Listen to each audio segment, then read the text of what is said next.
we both watched a couple of things. And by the way, this episode, we're calling this our villains episode because we watched some villain-centric media this week.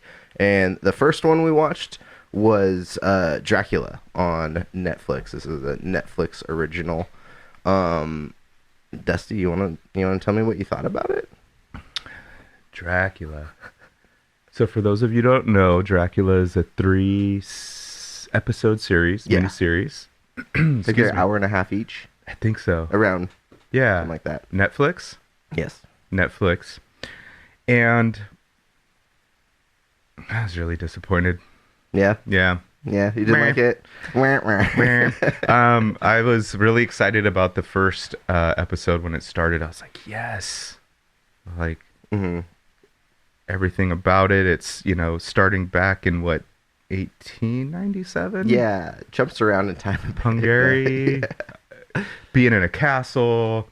I kind of love that whole era. And so it started off really great. Started off with Dracula old and what's the guy's name?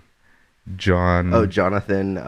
The character, the guy that goes to live with him and like help Harker, him out. Jonathan Harker. Yeah. Was he a consultant or something? I honestly don't know what his job was. Or he was an attorney. He was just there. He was there to like cook food or be the food. Yeah. And so it started off great. This guy visits Dracula. He's trapped in the castle. He starts realizing, man, this is really out of the ordinary. This guy's super creepy. And it starts getting into Dracula himself. And then he starts feeding. I think does he feed off of him first? Yeah, it's kind of like a slow energy suck, it seems like. Like he's not... They don't like show him feeding, but it's almost like... They show him drinking blood, but they never show him like... biting the guy at all, and he doesn't show too many signs of being bitten or anything like that. It's almost like a energy kind of suck. Like him just being there is like just enough. And then it was kind of cool because every scene was like, oh, he keeps Dracula's younger. Yeah, I like that too. Yeah, the first episode I think is the best of this whole Dracula thing. I did like this show a little bit more than you did, partly because I thought it was, a weird take and they did some weird stuff. And particularly with that first episode, I think there was a really good balance too of kind of like, there's not comedy in it, but there's an actress, Dolly Wells. She plays Sister Agatha. Yes. And then she plays her great granddaughter. Whatever the Zoe. relation is, down the line. I've actually been a fan of Dolly Wells for a little bit. She was on a BBC show that I watched called Noel Fielding's Luxury Comedy, and that's a whole nother episode. That's a really weird show, and she plays a really funny character on that. But when I saw her in this show, that's actually the reason I decided to watch Dracula. I was like, oh, Dolly Wells is in this. Cool. And I really liked her. Yeah, she's one of my favorite parts of the show. And so that first episode, she is the main reason why I loved it. Yeah. The whole Sister Agatha thing. She's basically, for those of you who haven't seen it and don't care to be spoiled, spoiler alert. Then you listen to the wrong podcast. Yeah, exactly. She's basically a nun, hence sister, and but she is not your typical nun. No, not at all. I mean, her like main goal in life is to hunt down these demons in a way and figure them out. And she did a bunch of research on Dracula, and the scene where they're in the courtyard with all the other nuns. Yeah, and that was he couldn't get in because she didn't invite him in, and that was kind of a rule. That whole scene. So I loved the first episode. Thought it was great. So I was really excited. And then second episode, they're on the ship and I think they're going to England. Yeah. And that was cool. It was kind of a clue. Yeah, it was like who done it on the boat. Yeah, Sister Agatha. Which was kind of funny because in the kitchen, boat, like the set with the for the boat was yeah, that set with the boat seemed like relatively small, so it was like it seemed like it would have been a pretty easy mystery to solve. Yeah. But I mean, I did like that element of that episode. Yeah, it was still fun. And then the third episode, which was the final, started off okay, and then it just took a shit turn.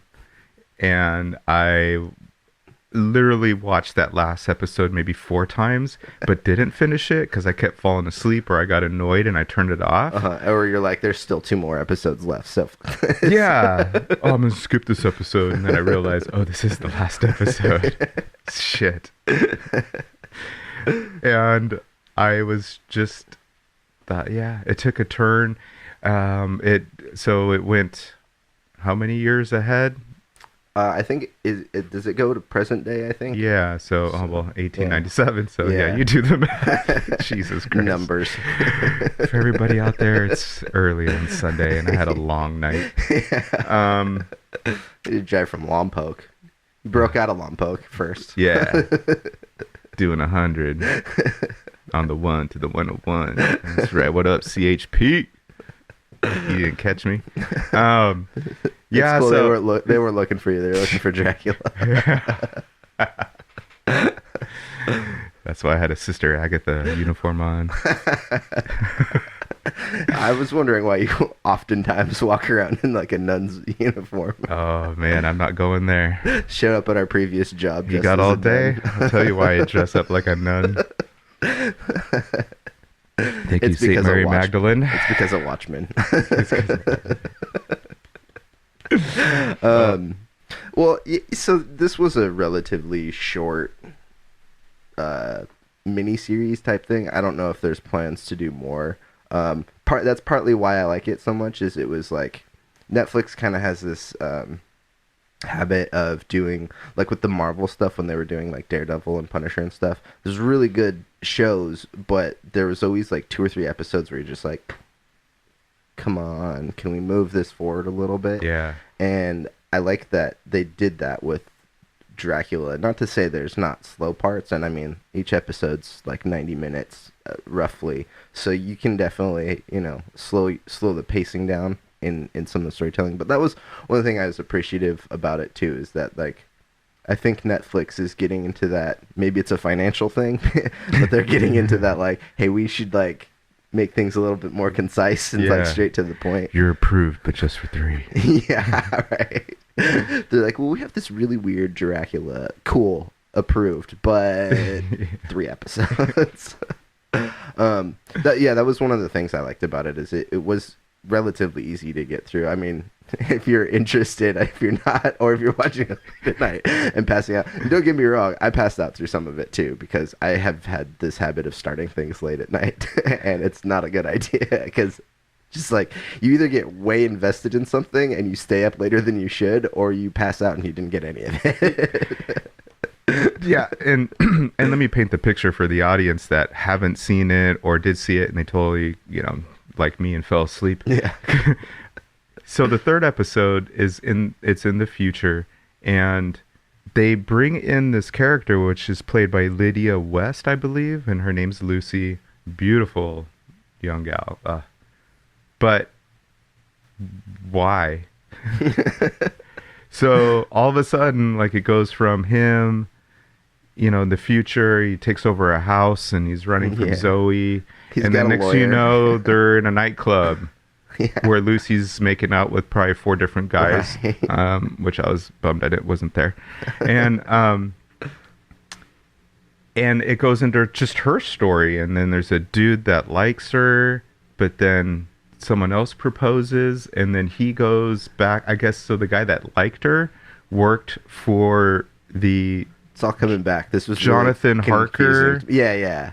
He worked for the foundation or whatever that they started to, like, I don't know, destroy Dracula whenever he came back. Well, and it was, so the Jonathan Harker, so you remember the gal that Sister Agatha said, you take me and let her go. The blonde girl back in the day. Which was Jonathan Harker's wife. Yeah. And they were all in love. She tried to convert him after he turned into a vampire himself, or whatever the fuck he turned into.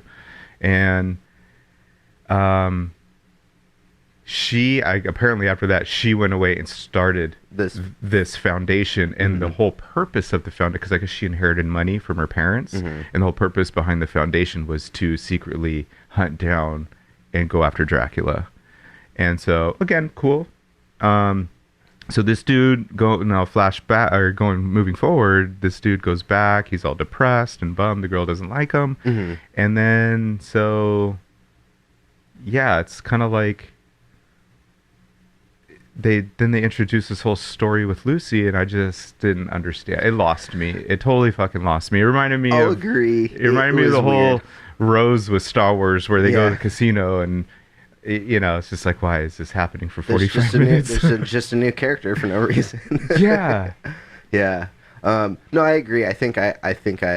I'll admit I might have tuned out a little bit during that kind of that story arc, because the first 2 episodes were so much fun for me that I was just like, it almost took me out, I think, bringing it into modern day, now that I think about it, because I'm like, kind of a turnoff, right? A little bit, because then it does turn into like, I kind of hate seeing those like club scenes in movies where it's like someone's taking fake drugs and they're acting drunk or whatever. Yeah, like, that always happens, and like doesn't matter what show. I don't know what it is. Like, yes, I love, dancing's great, but sitting there watching it on meh. Where are my drugs? Yeah.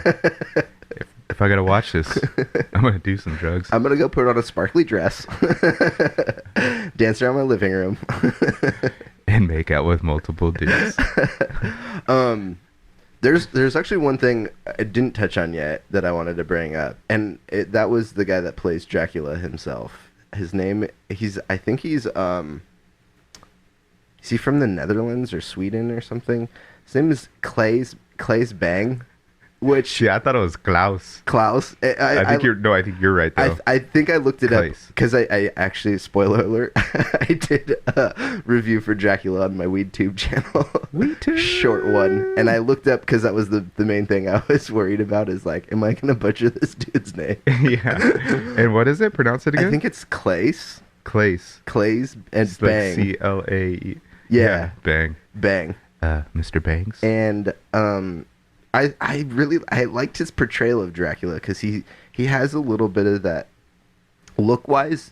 To me, he had some of that like classic Christopher Lee Dracula look, but he's also a little bit more suave and charismatic. Very. And there has always been a little bit of like sensuality to the Dracula mythos, and I think he did a good job of like not over sexualizing everything, but he did a good job of like keeping that as like a I'm gonna fuck you by drinking your blood, basically. But I don't know, I just thought he did a really good balance of all of the elements of different Draculas. Like, he's terrifying, he's kind of charismatic.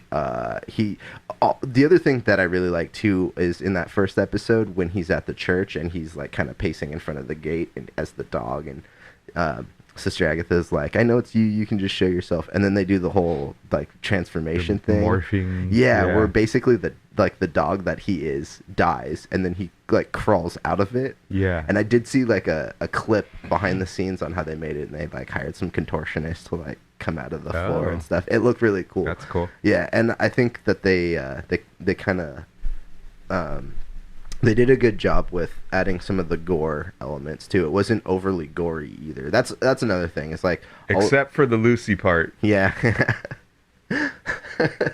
I didn't like that.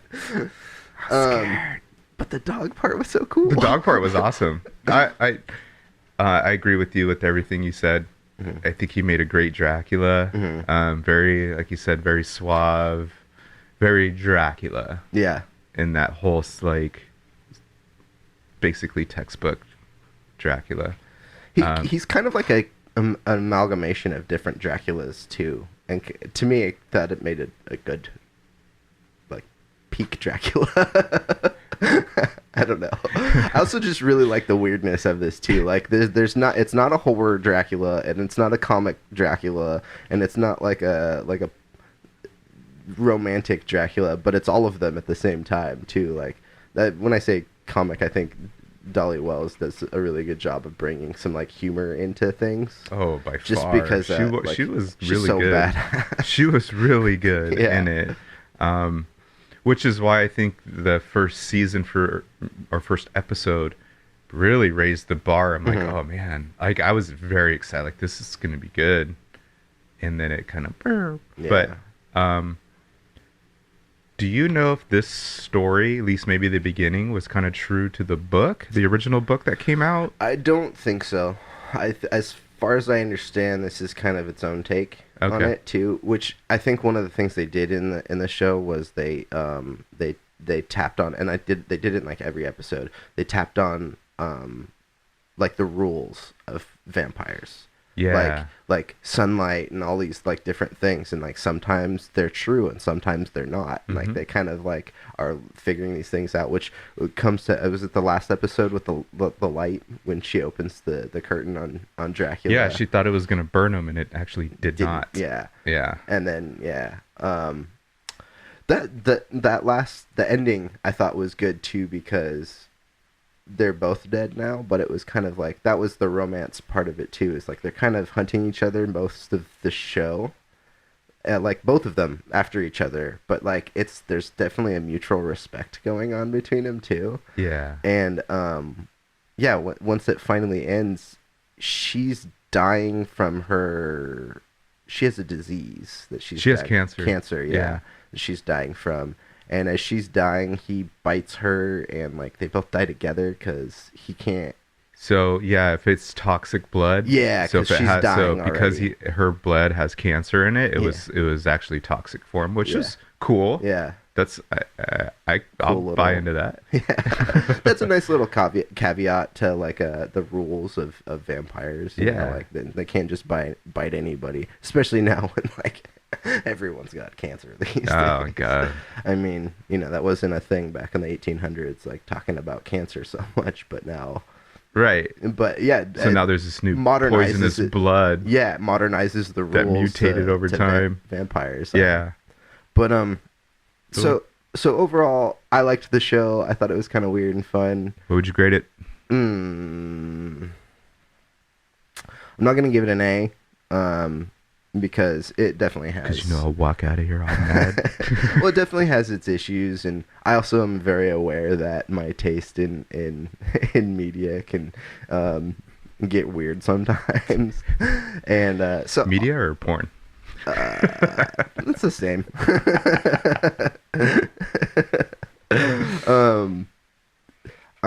I'll give it a B+. Right. I'll give it a B+.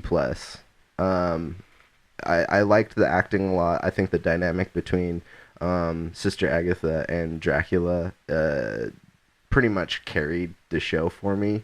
And yeah, I don't know, just kind of some of the little like tropes that they played with too, the changing the rules, the whole cancer thing. I liked how they played with some of that stuff, and we're also kind of coming out of this age where we've had like all these terrible vampire movies. You've had the Twilight Saga. There's been all those like vampire shows, Vampire Diaries, and all this stuff. Look, I'm not trying to talk shit on anybody who likes those. Good, yeah. But I think there's been a lot, and the only good vampire movie, in my opinion, in the last 10-15 years has been What We Do in Shadows. I don't know if you've seen that one. It's a comedy. It's fantastic. It's from Taika Waititi. He did Thor Ragnarok.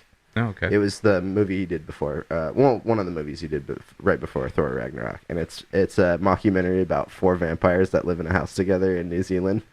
It's really funny. They've spun off and done a show on FX now too, but it's really funny. I love both of them. The show and the movie is great. But yeah, there's been a lot of trash vampire media for the last like 10 years, and I think this is on the upper end of it for me. But yeah, B+. All right. What do you grade it? C+. C+. Yeah, I agree with you that there hasn't been anything exciting in the Dracula world, in my opinion, in a long time. And that's why this totally teased me, because again, the first episode I was like, okay, yeah. I could buy into this. We're getting good. And then it just was kind of like, I fell off the deep end, so I drop it down to a C plus. So If that Lucy storyline wasn't in there, it'd probably be a B. Probably, because it got me so sidetracked. I was so in tune with the Zoe, Sister Agatha, Dracula. Like you said, they were going over all these rules. Every episode had a rule of what he can do, what he can't do, and then it just took a turn and it lost me. And for that, I'm out of here. So there you have it, folks. Dracula. You should watch it because I said so. I'm just kidding. Fuck you, Dusty. You know what, man? Before you storm out of here, we have another thing we wanted to talk about because this is our villains episode. We've got another villain to talk about. DC movies has been, they've had their DC extended universe with Man of Steel, Batman vs Superman, Justice League, some of the movies that maybe we'll talk about in another episode. Yeah, because there's a lot of criticisms to be had over. I would love to, because I know I like DC, and not all their stuff's been great, but I've been a fan of a lot of their.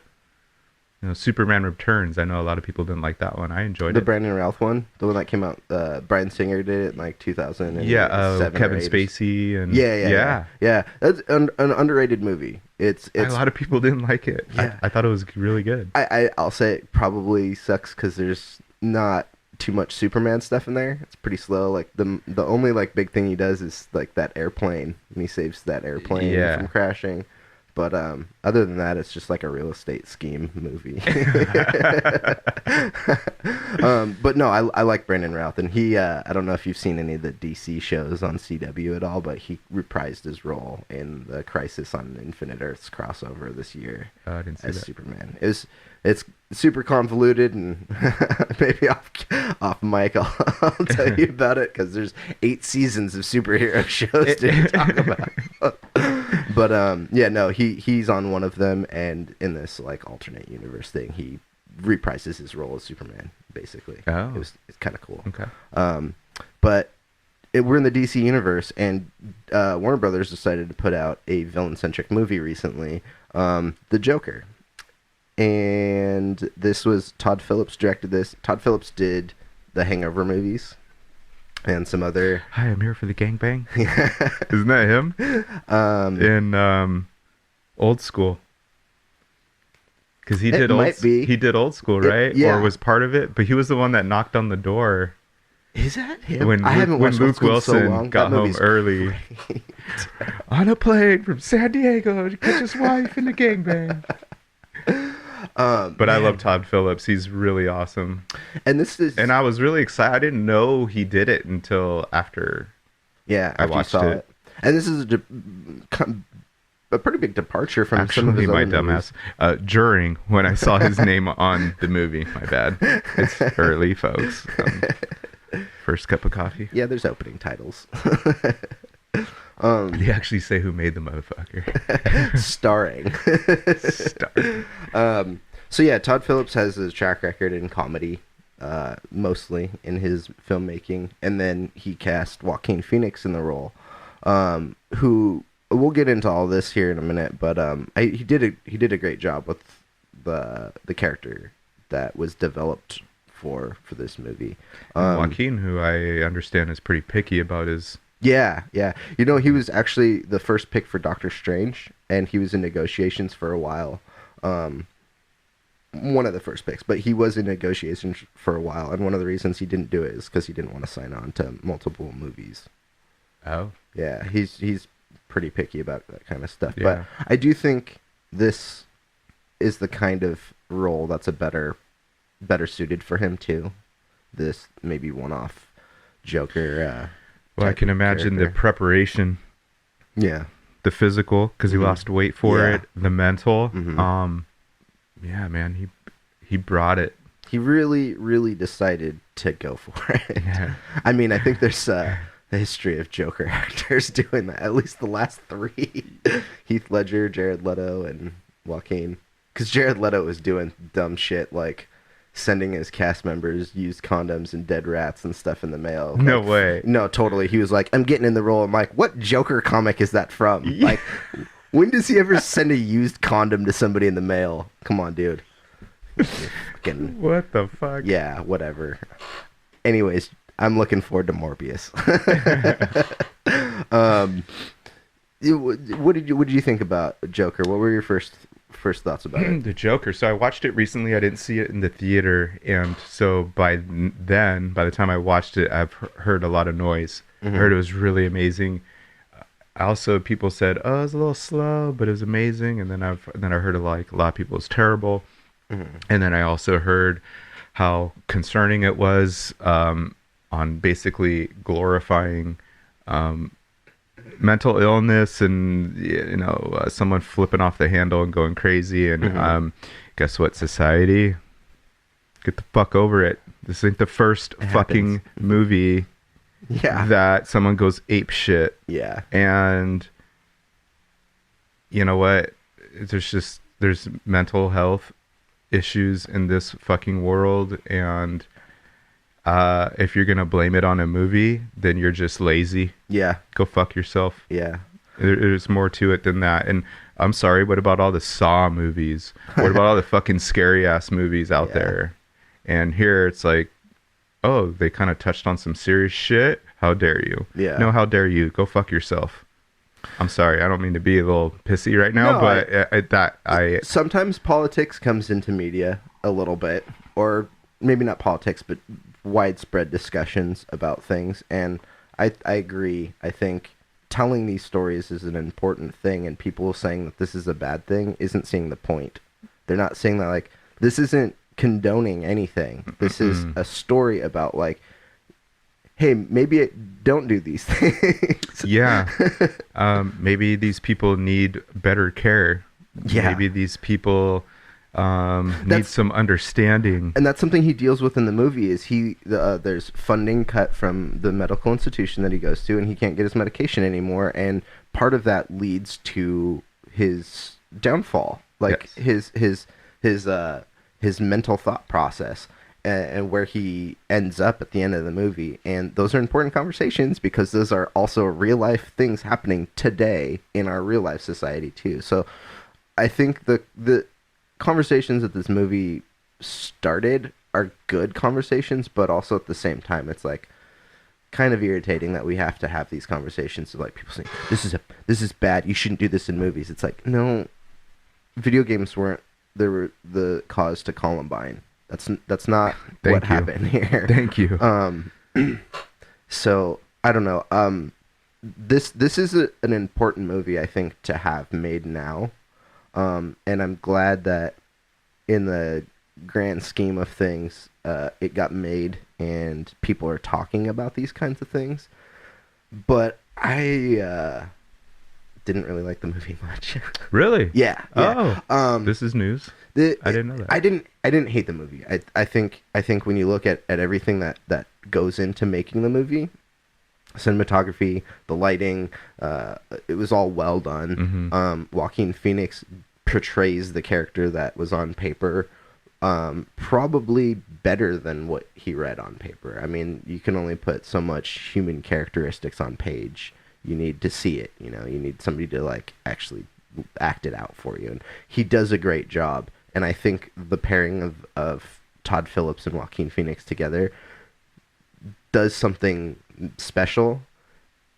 But, and here's where I think I didn't like it, is the two conversations are around surrounding the movie are is it good if this person does this, or is it bad if this person does these things based on their mental stability or instability.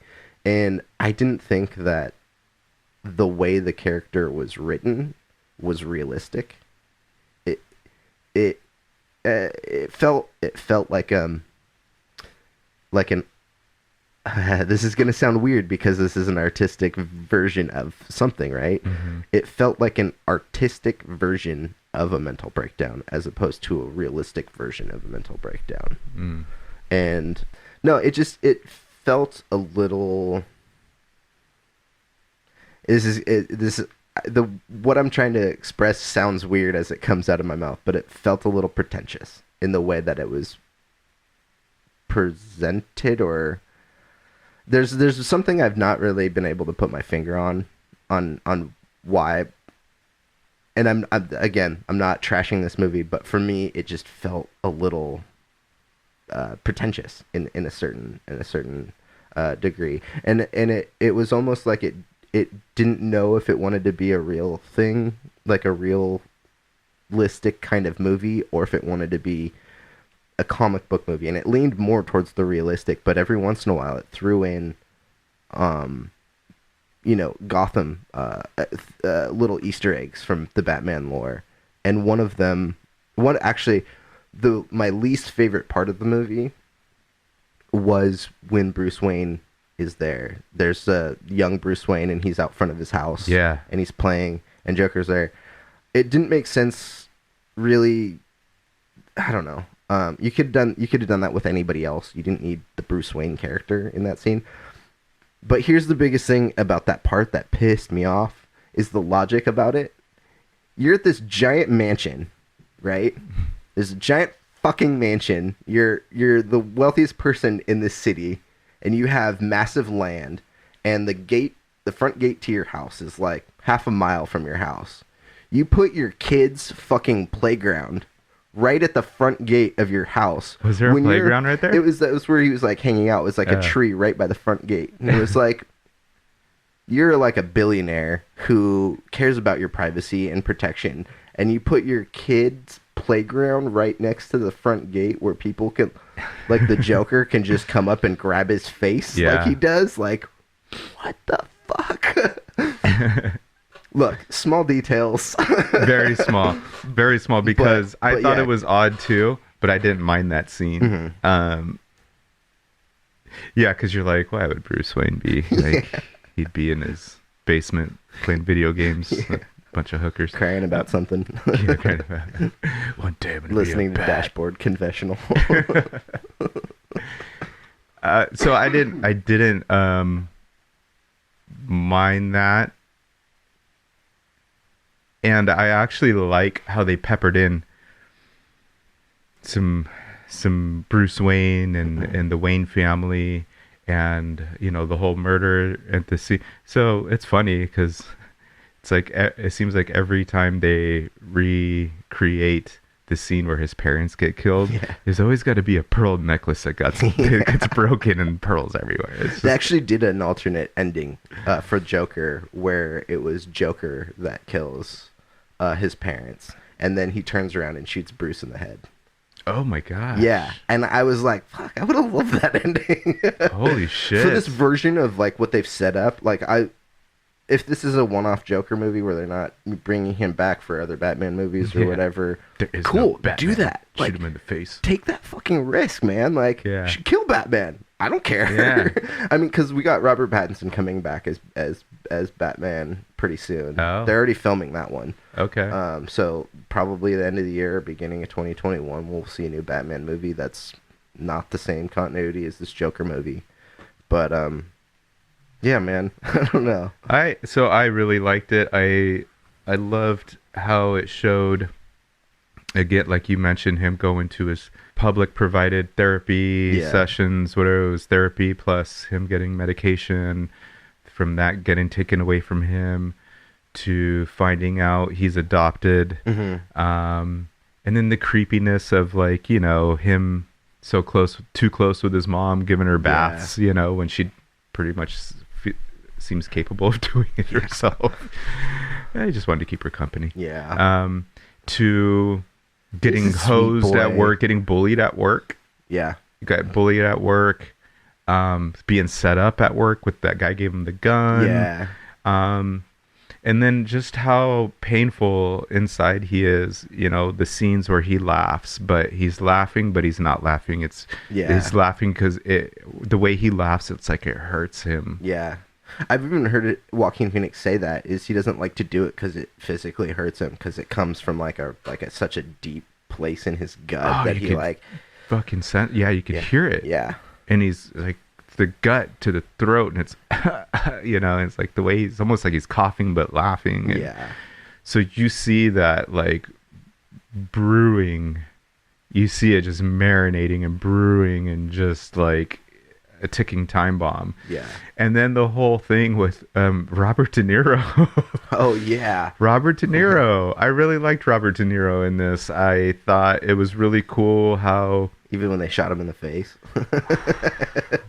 Spoilers. fucking A, dude, that scene was creepy. Yeah. It was really well done. Yeah. And it was so creepy, and I wasn't sure where they were gonna go with it. Didn't think he was gonna shoot him. Thought maybe there was a chance. Mhm. But when he shot him, it was like, oh, they went there. Yeah. And but even before that, like how he went to his dressing room to introduce himself, and they talked a little bit about, and you see the kindness in Robert De Niro as a character, and Yeah. he's excited to have him on. He's a little concerned, but hey, you know, yeah, we'll call you the Joker, man. Yeah. Like, yeah, let's do this. Let's have some fun. Like, you just sense like he's just like, let's.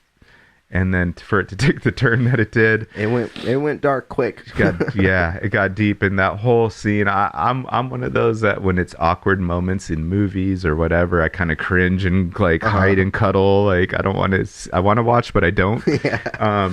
That whole scene was that awkward. It was just awkward for me, but I thought it was really well done, and yeah, I thought it was really good. I thought it was different. I thought it was good. I loved the cinematography. I loved the way that just everything was shot, the colors, his outfits, the way he painted his face. It was brutal. I wouldn't recommend it for. I'm pretty sure my nephew saw it. He's 9, Oh wow. and I don't Because I know think if I'd it is recommend. R. I think it's rated R. Yeah, I don't know. Maybe he did or didn't, but and if he did, whatever. You know, I'd definitely show my 2-year-old nephew who just came in here. right. We'll just tape his eyelids open and be like, "Watch this." They're like, what are you doing? What are you doing? Showing you real life, kid. I was excited. I would rate this an A. An A. An A. I could give it an A plus, but I like your point of the whole being in front of the mansion, and that's yeah. Like again, I was loving the movie so much that if I love a movie so much or a series or something, I can forgive little things like that. Yeah. But it was a great point. There was one other one that Pat, who does the music segment with me. What up, Pat? What up, Pat? Where you at? I don't see you. Where you at, Pat? Him and I were laughing at the part where he suffocates his mom, and then we're laughing at him killing his mom, but she's hitting the emergency button on her phone for somebody to come in the whole time he's like suffocating her, and nobody comes in. And we're like, what the fuck? Like, what kind of hospital is this? Somebody's dying over here, literally, and they're like, I'm dying. They're like, yeah, get a cup of coffee first. Yeah, I'm on break. Yeah, and then he just, like, stands there and, like, dances while she's, like, dead for a second. It's like, where the fuck is anybody in this hospital? Like, does she have doctors? Or is she just squatting in, like, a building? But okay, so for me, I forgive stuff like that in these types of worlds because great point of the Bruce Heath Wayne? Ledger. Oh, Heath Ledger. So that Batman, Dark Knight. Yeah. Okay, Dark Knight. So yeah, the hospital was cleared because he said there was a bomb in it. But when he goes into Two-Face, Harvey, and let's do some call some Harnack. He's got the wig on. Hi. You hate me right now. What? Shouldn't there be a last security guard with a gun rolling through there? I mean, yeah, the whole place to himself in a big ass hospital. So I that's a good comparison. Like, but in these worlds, I'll forgive little things like that because it's total, It caters to the narrative scene of like it doesn't matter who's in the hospital. He's killing his mom, and it's changing him. Just let it happen, John. Yeah. Just let it happen. Just let it happen. That's fucked. It's fucked up. But you brought up the Robert De Niro scene. That talk show scene is actually kind of a classic Joker thing from the comics too. So I think it's in the Dark Knight Returns comic. He goes on to a talk show, and he kills the host on live TV in the comic too. Oh, I didn't know that. So that does happen. It is a comic book thing, but they did play this really well, and it's weird because this was produced by Martin Scorsese.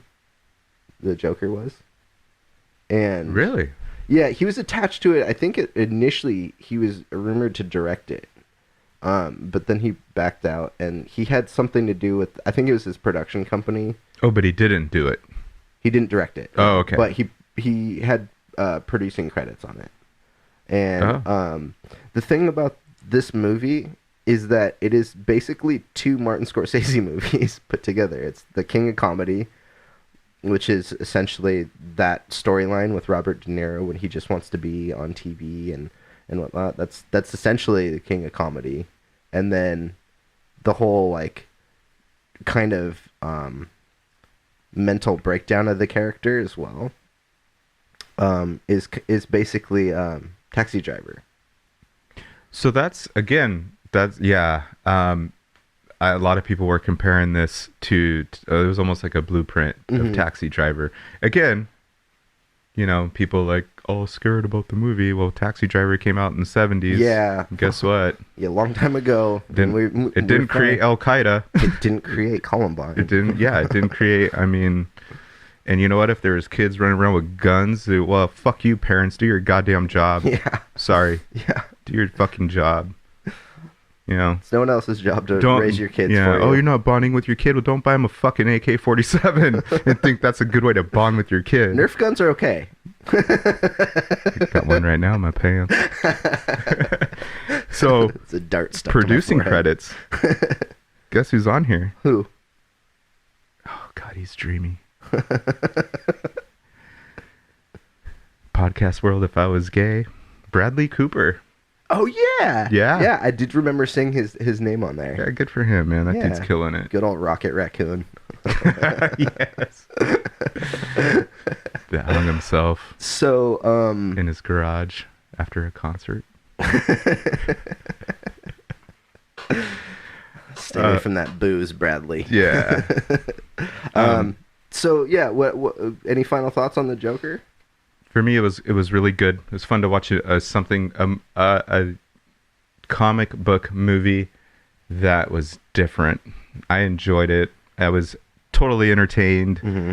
Thank you, everyone that was a part of the Joker. I really enjoyed everything about it.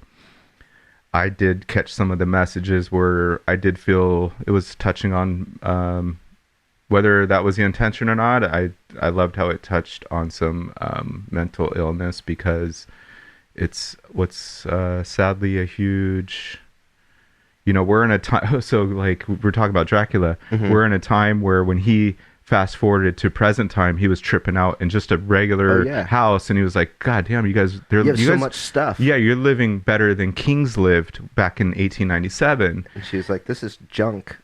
yeah, exactly.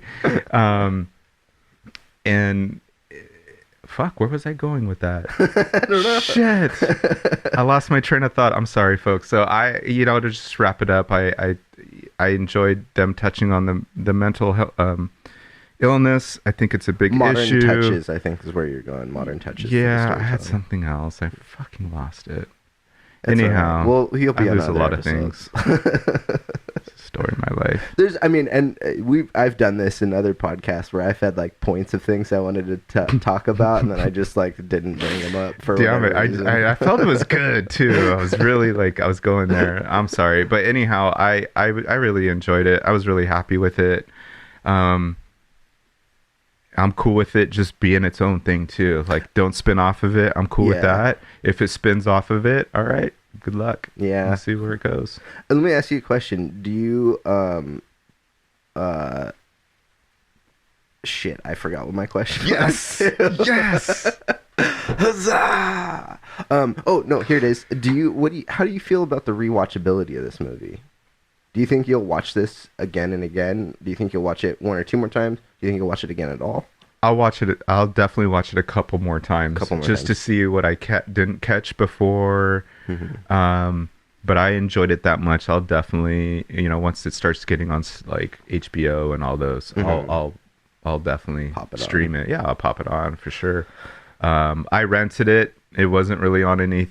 I did the same. Stream. Yeah, so I was excited for it.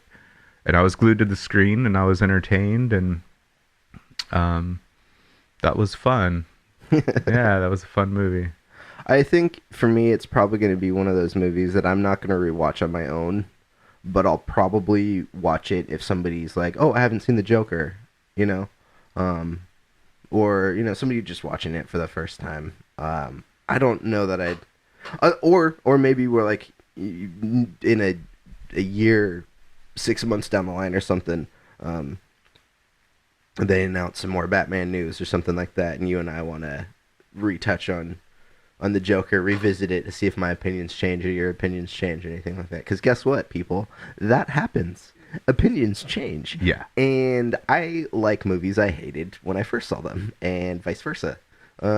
So if you care about top 10 lists, even though I did too, they're never going to be the same because they constantly change. So yeah, I'm gonna probably not rewatch it as much. I see all the positives of this movie. I think it's well made. Lighting was great. There's a couple of shots I remember looking at being like, wow, that's a really good shot. I think there's one with him in like his apartment. He's like, I don't remember what he's doing, but like it's like a darkly lit room, and then there's a window like centered right behind him, like perfectly, and there's like a green light coming through it. So it's like just this dark room or whatever, and just like a green neon light coming through, and it looks so awesome. Like, it's just a really good job with how the movie looks. So don't get me wrong, I think this is a well-made movie, and I don't think anybody did a bad job on it. But I think for me, the portrayal of a certain type of character wasn't done the best. I think some of those other movies we mentioned, like Taxi Driver, I think accomplished the goal of that a little better. Or what was that? Is it Michael Douglas, Falling Down? Did you ever see that movie? Don't know. It's like he just has a bad day and he goes on a killing spree. He's just like a business dude that goes like, it's this story kind of, but it's like one day he like gets fired and like all this shit happens, and then he just goes on a fucking murder spree. I think it's called Falling Down. That's a good one, but it's similar kind of character. Yeah. So I think in that respect, those movies pulled that off a little bit better, but it is a well-made movie, and I'm not going to tell anybody they shouldn't go watch it. But I'm going to grade it. I'll give it a B. What? Yeah, I'm gonna give it a B. And love it. And I'll admit a lot of that is just personal preference. No, so. I love it. You're being honest, and that's cool, man. Is this 2 back to back we really didn't agree on? Yeah. Oh. Yeah. You're wrong, by the way. I'm just gonna get my vape pen and get the fuck out of here.